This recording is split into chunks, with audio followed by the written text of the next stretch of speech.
I refused to take a step back, to let the man know I was a little fearful around him. It wasn't because I was truly afraid of the man. He wouldn't hurt me. I worried about his effect on me. The squirming I'd done was partially because of my attraction on my part, and I was not used to that, and it was scary. "Mrs. Woodhouse has said yes," Mr. Tyler told him. Instead of his brows going up in surprise, Mr. Xander's eyes narrowed, as if he'd found his prey caught in his trap, and there was nowhere to go. "Really? Is this true, Mrs. Woodhouse?" His voice was deep, dark, and promised equally dark things. This wasn't a gentle man. He was barely tamed. I tilted my head back to look at him, for he was almost a head taller than me. I licked my lips and cleared my throat, and the words stuck there. "I agreed to marry you." "Both of us?" I'd known what being a Bridgewater bride entailed for about half a year when Olivia had first told me. At first I'd been stunned, for at that time I'd had no interest in the one husband I did have, and saw no need for two.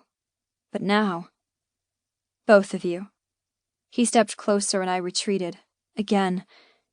My back bumped against the closed door and he leaned in, his forearm resting beside my head. His warm breath fanned my neck.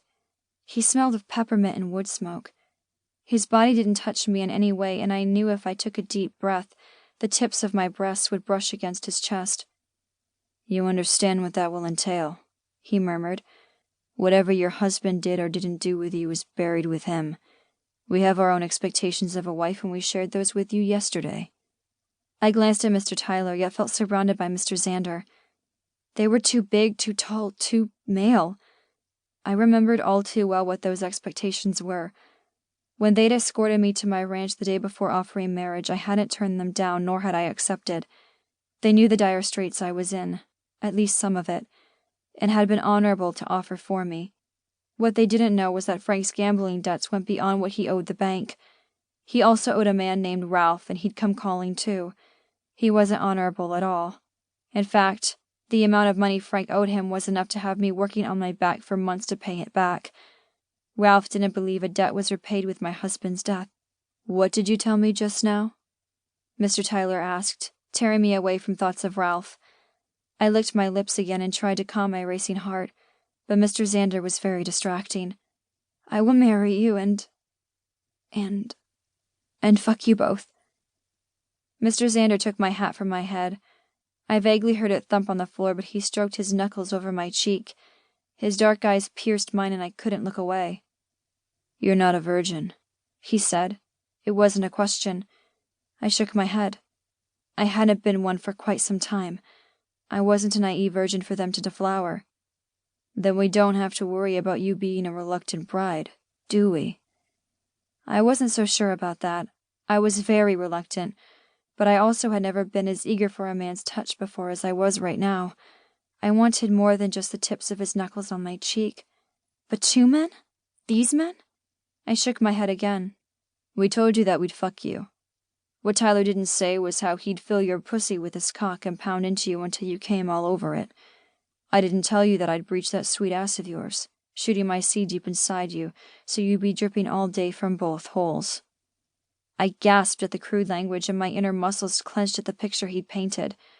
I'd had no idea a man would put his cock in a bottom. I'd assumed fucking meant fumbling beneath the covers in the dark, my nightgown bunched up around my waist, just as Frank had done. Mr. Tyler would visit my bedroom one night, Mr. Xander the next. Not that. My cheeks heated and my nipples tightened against my corset. "What we didn't tell you was what we'd do to you besides fucking," Mr. Tyler said. I opened my eyes. When had they fallen shut? And saw that his gaze had darkened. His jaw was clenched tight. Other things besides fucking? I wondered. What else could there be? Kissing? Frank had only rolled on top of me early in our marriage. I'd opened my legs for him and he'd pushed inside me, rutting and filling me with his seed. It had been over in a minute or two. Then he began to drink and I'd been quite adept at avoiding him. "Damn straight," Mr. Xander said. He looked at me for one short moment, then lowered himself to his knees and began lifting up the long hem of my dress. I tried to swat his hands away, but he was not to be deterred. "What are you doing?" I squeaked. It was one thing to agree to marry and fuck them, but it was another to do it right.